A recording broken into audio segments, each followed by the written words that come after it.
Welcome back to Stories from the River. We've got an exciting series here with Mitch Dixon, GM of the Year from 2023. And Mitch, welcome back to the pod for part 2. Yes, sir. Well, you gave us a lot of great content, a lot of great feedback from the first episode. And now I just want to kind of talk about leadership, personal growth and development, what you look for in leaders and who's had an impact on you. So let's start right there. Welcome to Stories from the River, a show in which we go behind the scenes at Broad River Retail. Tell us about the impact some of the leaders and mentors you've had that they've had on your life.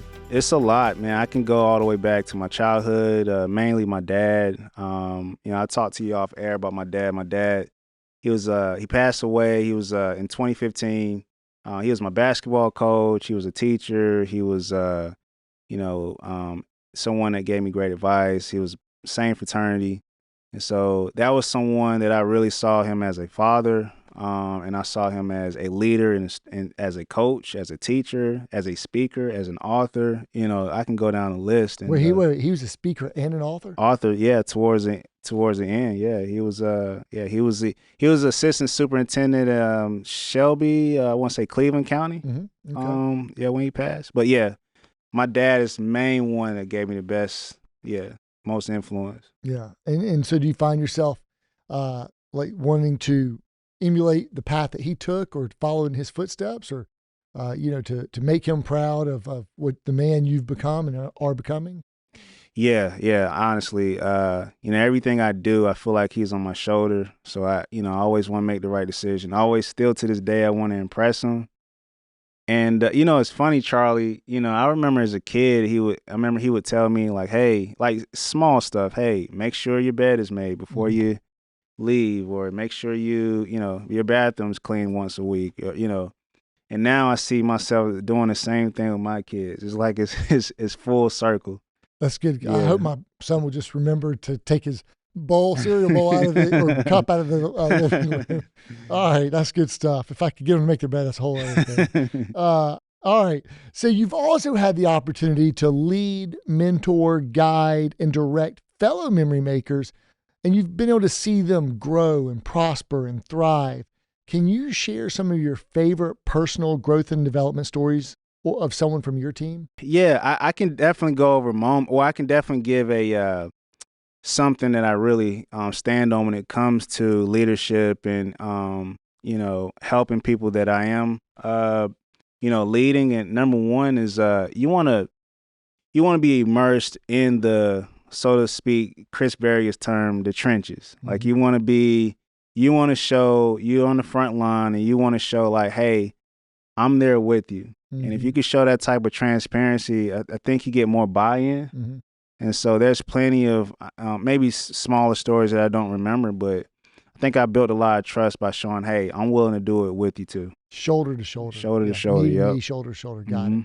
So since you've been a memory maker here at the River, what is something that you've learned about yourself or about what you've been able to accomplish that may have surprised even you? I think leadership, honestly. Charlie, I'll say when I got into leadership, it really started at cons. It wasn't to inspire people. Mm-hmm. It wasn't to, cause, or learn this skill that can, affect different people in a positive way. It was really just to, hey, I feel like I'm really good, and now it's time for me to get promoted. Yeah. It's a career move. And it's a career move, right? And so I think what Broad River showed me is that, there's so much that you can do, and even just the little things day by day that can create change in someone's life in a positive way. Yeah, I think it's going from and I'm not saying you were selfish, but a selfish point of view. Yeah. To self-aware, self-responsible, and looking out for others. Yeah. That's what leadership is, right? Yeah. And so let's fast forward for a bit and talk about legacy. When you think about your legacy and how you'd like others to think of you, what 3 words come to mind that you'd like to describe you? I think father and husband are the main 2. When you have that type of foundation, you're able to go and achieve things that you probably couldn't do things weren't right at home. Mhm. And so father and husband, and also perseverance is something I really stand on too. Look, because there isn't a person that isn't going to go through anything. Mhm. So regardless, if you're able to persevere, you'll make it. Yeah, I love that word perseverance. Let me pull the thread on father and husband. Like, what does fatherhood mean to you? Having a child that can get all angles, that can get the whole spectrum. I think when you can be able to show your child emotional intelligence, when you're able to show your child discipline, that things aren't easy or things can be easy or you can be whatever you want. I think it's so many things that if I'm able to give that to my kid, I think that's what fatherhood is. Well, just hold on to that perseverance when you get to the middle school years. Yeah. Because it'll test your perseverance. I'm telling you, first day too. I know that it always takes a village to achieve phenomenal success. Who are some of the unsung heroes of your world? Number one is my dad. My dad, obviously, and that's going to carry on throughout my life. My wife has a level of patience that I've learned from that you got to have even dealing with kids and just being in real estate. Real estate is not easy, man. It's not. And so her patience has a lot on me. And I'll go to some entertainers and some athletes. Kobe Bryant, the great Kobe Bryant, has great inspiration. And for my musical people, Nipsey Hussle. Nipsey Hussle is someone that saw as an entrepreneur, philanthropist, that, gets me there too. That's great. That's awesome. So what's some of the best advice you've ever received other than cleaning your room once a week and some of the things that your dad told you? Don't worry about things that you can't control. I think that's, my dad taught me that early on, you're going to give yourself a whole lot of stress worrying about things you can't control. So control the things that are in front of you. Yeah, it reminds me of the serenity prayer. Have the discernment to focus on the ones you can control. Exactly. Yeah. Exactly. Okay, so let's say you got a new hire starting on the sales floor today. Mm-hmm. What advice are you going to give that person? It's going to hurt. It's going to hurt. It's going to, the one thing about pain is that, that's not the first thing I would tell them. Run them off. It's gonna hurt. I'm leaving. That's not the first thing. After they understand, that I love all my employees, and once we establish the love and the transparency and the being personal, I think just helping them understand that it's gonna hurt and it's okay. Pain is okay. Pain may last a minute, it may last a day, it may last an hour, but eventually something else is going to take its place. What is the pain? Is it like the pain of rejection, the pain of being uncertainty, the fear? What exactly is painful? I think if you're, especially for people that have been working in a certain industry for a certain amount of years and now they're going into something new, I think some of the pain comes from, just learning new things. And this is an analogy I always use is that you have someone that never stretched before and they want to be flexible. When you first stretch, it's not going to be comfortable, right? It's gonna hurt, but eventually, you're going to be able to do splits. You're going to be able to do things that you weren't able to do before. So. Well, I'm probably not going to be able to do splits, but Me neither. I'll get some more pliability. I understand. I got the analogy though. Okay, so what do you believe are the critical qualities or characteristics that most contribute to success on the sales floor? I mean, you had success on the sales floor, and now you can see it from others. So what do you think are those qualities or characteristics that you should have as a salesperson? Mm-hmm. That will lead to success? I think connecting with your guest, that is a number one thing. People rarely buy from people that they don't trust. Mm-hmm. And so you got to be able to, and that's in our C4 process, that we so gratefully have at Broad River, is connecting with your guests. Everything else is kind of secondary. You get that first and you're able to establish yourself. Okay, that sounds super simple. I mean, the question might be, well, how do you connect? But okay, I got it. So then how do you identify someone who's able to connect? When you're looking to bring on a new HFC to your team. Yeah, I think sometimes you can honestly look at the background just initially, just kind of, and that won't be the true teller for everything. But I think initially, if I have a guy that's had 20 years of sales experience at another furniture retailer, then I would notice right away just off first glance. But I think there's other times where someone may have that gift that hasn't sold anything before, and I think that comes from you'll be able to see initially how they're able to connect with the guests and how they're able to stay with their guests within the first 5 minutes. With the first 5 minutes of you meeting that person or them meeting that person, if they're able to stay with them and show them product or, talk to them, I think that's what you see. And you think that's the most important. Like, it's not like asking for the sale. It's not drawing the room. It's not demonstrating the product or knowing the product or knowing the SOPs.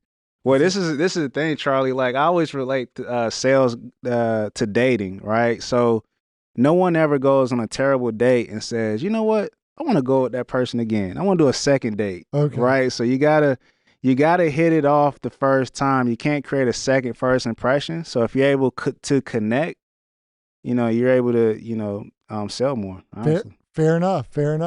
So do you have a favorite interview question that you like to ask? To you, the great Charlie Malouf. Well, didn't ask for that introduction, but no. A favorite interview question if you're going to hire someone for sales.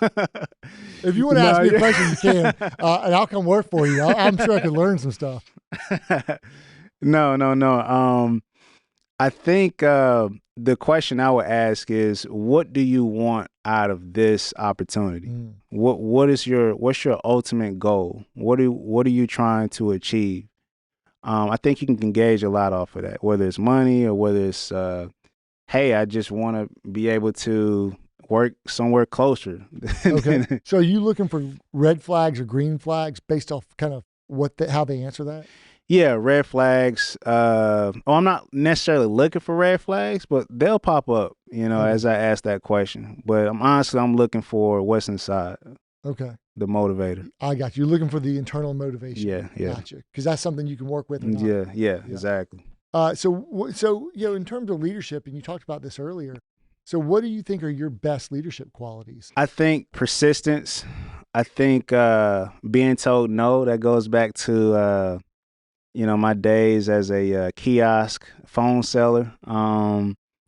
I think hearing the word no just means I'm getting closer to a yes. And as far as the sales floor, and I think being able to address being able to be uncomfortable in times where maybe other leaders may run from that or shadow away from that. I think being thorough, direct, in a personal way gets you, a straight line from A to B gets you somewhere quicker, right? And so I think being uncomfortable is something that I'm good at. That's good, because growth doesn't happen in the comfort zone, does it? No, it doesn't. Yeah. No, it so what tactics or strategies do you use to effectively run a sales floor and lead your team?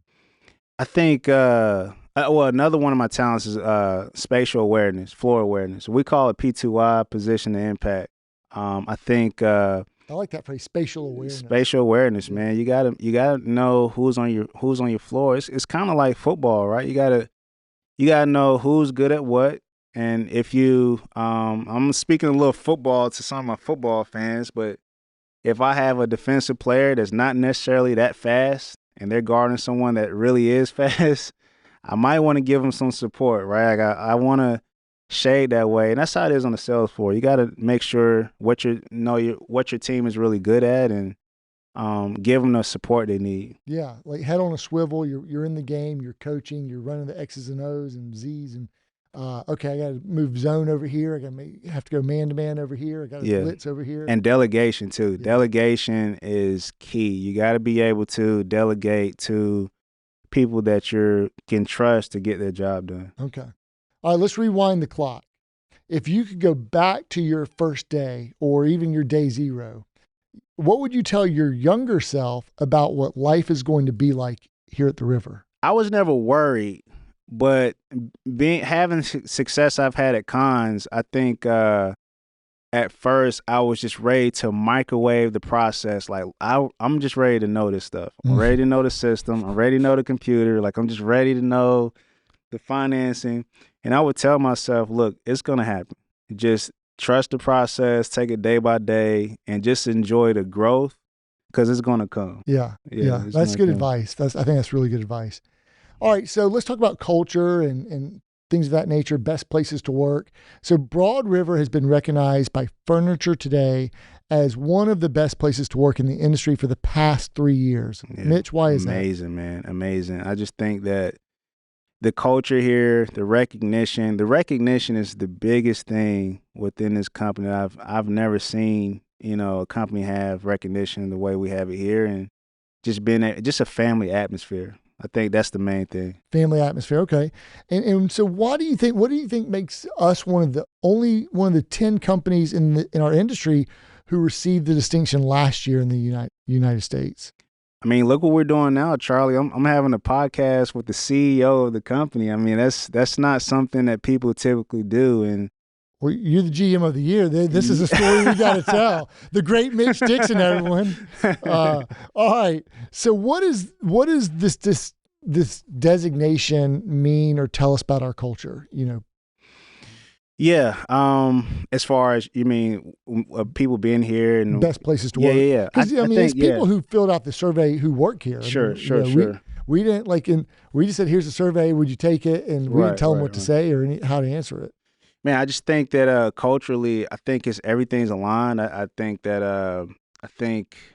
the voices are matter and they speak, and so you get that 3 years in a row. I mean, that's not a mistake. Yeah. Maybe the first year, maybe you talk some people into giving us, but not 3 years in a row. I gotcha. So you talked about your favorite thing here being the recognition and the recognition making it special, and you said you don't see that happening here or at other companies. Is there anything else that happens here that doesn't happen at other companies, in your opinion? I just think the leadership development here is amazing, man. It's phenomenal. It's something I think there's a lot of companies, and I won't say their names, but there's a lot of companies that just kind of give you the keys, open up the doors. Hey, we got to do this amount of business and close the doors when you finish, right? And I think there's so much strategy, and a big shout out to Stacy and Carl. So much strategy put into our day-to-day business and our infinite game as far as where we want to be. I mean, we had a meeting, Charlie, where we talked about where we want it to be in the year 2025. This was last year. We talked about that. So I don't think many people are doing that. Well, we got to look around corners. Now we got to talk about where we want to be in 2030, and everyone wants to grow. So how are we going to create growth opportunities for our people? Right. I think leadership development is super, super important. And I actually don't think we're doing enough. We're actually going to be investing more in that this year. There's a cartoon that goes, the CFO and the CEO, and the CFO says, "Hey, what if we train all these people and they leave?" And the CEO says, this cartoon, he goes, "Well, what if we don't and they stay?" So, you got to invest in your people. It'll be the best decision you can make. All right. So perceptions and misperceptions, Mitch. What is one thing about Broad River that you think would surprise other people from the outside looking in? I think just income. I think the amount of compensation that's given. I will say that there's the bonus structure here is amazing. It's afforded people family with homes, being able to get things that they never could think about getting. And I think that's something as Broad River, maybe coming from a different company that may pay a higher salary, coming here was the best decision that you can probably make. Total compensation, yeah. Okay. All right, dig deep on this one, Mitch. What is something about you that would surprise your fellow memory makers? I think that I'm a teddy bear. I'm a teddy bear. You think you don't come across as a teddy bear? Oh no, not at work. I've gotten better at that, but I think I'm a teddy bear at home with my kids. Man, I love to wrestle with my son, my daughter. That's awesome. Yeah. So yeah, that's a good one. All right, Mitch Teddy Bear Dixon. So, what are some of your best habits that serve you well? You mean just work related or personal related? could be getting up and going to the gym every morning. I don't know what your habits are. I have a great habit of, yes, going to the gym, at least for 45 minutes or so. I have a great habit of being on time. I love being on time. I have to be on time. And you got here like really early today. I got here really early. You told me yesterday, you're like, or Friday, whenever we spoke, you're like, yeah, is it okay if I come 30 minutes earlier? You can if you want. I think I had PTSD from earlier in my career. I had a manager that told me, you need to be on time or you're not going to work here long. And so that just stuck with me. That's a great habit. Yeah, so that's what that is. All right. So besides going to the gym, how do you sharpen your saw? Like, how do you invest in yourself? And what are you working on this year in terms of your own, like, learning and personal development? I think the drive to work, if anyone takes a drive to work of at least, even 10 to 30 minutes or so, what I do is I listen to white noise, listen to rainstorms. I don't listen to music when I go to work. I listen to rain. I think that's a way for me to meditate and just kind of, have some time to myself. That actually keeps me sharp. I also, love to watch podcasts. There's so much free information out there. I just love to pick brains of different people.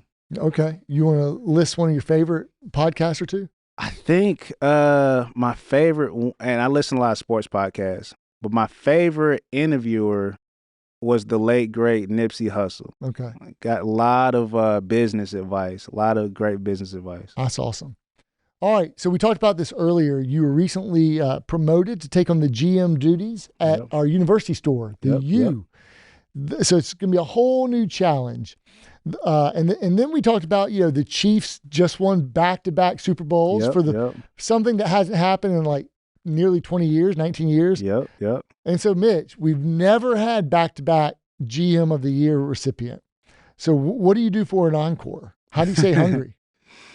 That's a great question, Charlie. I had a great year the first year here, and my goal was to obviously. So you made the playoffs the first year. Made the playoffs the first year, right? And so, I think something I always tell my team, I'm more afraid of losing. I hate losing more than I love to win. So, winning is okay, it's good, but I can't be worse than last year. I think that's what gets me going. Okay, that's interesting.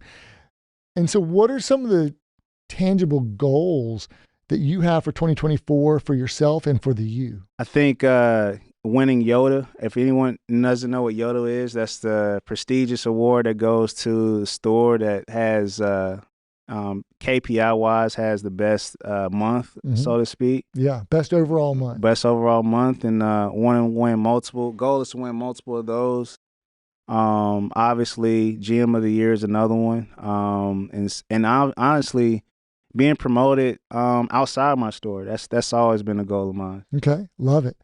So, Mitch, to someone who is not a memory maker and is thinking of coming to the river, what advice would you offer to that person? I think trust the process. Trust. We have so many people that worked here for way longer than me. That give great advice. The great Chris Wright is in the other room. There's so many other people that can give great advice. So just lean on the people that's worked here because it's worked out. Okay, Mitch. So before I let you off the hot seat, I did ask some of your fellow coworkers if they had a few words, and I just want to read about you. I told them you're going to be on the podcast, and so I just want to read a couple things here. Oh, man. Okay. All right. This is from Coach Stacy McCormick. Mitch is about his business. I remember my first day with Broad River. Mitch was on a day zero pass and not even working with the company yet, but he was speaking for his breakout group. I knew then that he had the gift of leadership.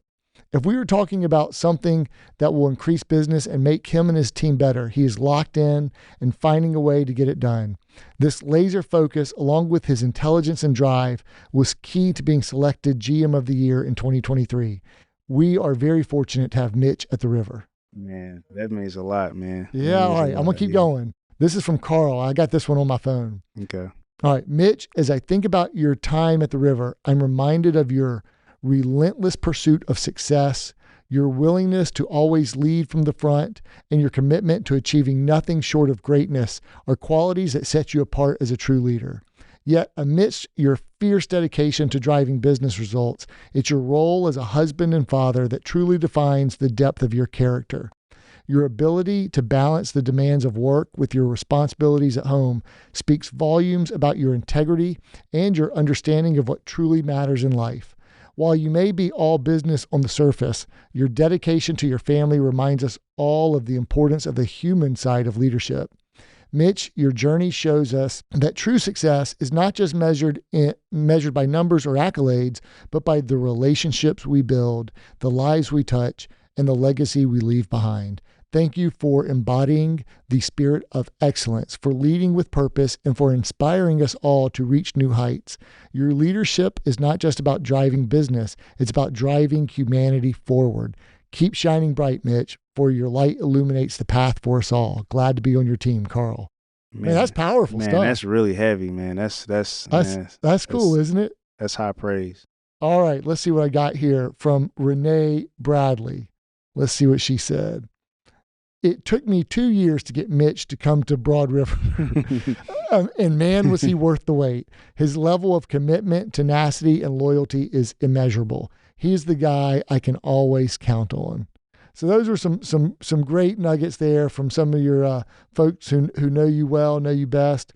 Mitch, thank you so much for joining us. I will do a little outtake bonus episode for your questions that you might have for me. But that is the great Mitch Dixon, GM of the Year 2023, now taking over at the U. Mitch, thanks so much for joining us here at Stories from the River. Yes, sir. Thank you, Charlie. Appreciate it, man. Hey, catch us Tuesdays and Thursdays, wherever you get your fresh new content. It could be on YouTube, Google, Amazon, Apple, Spotify. Thanks so much for joining us. Catch us next time.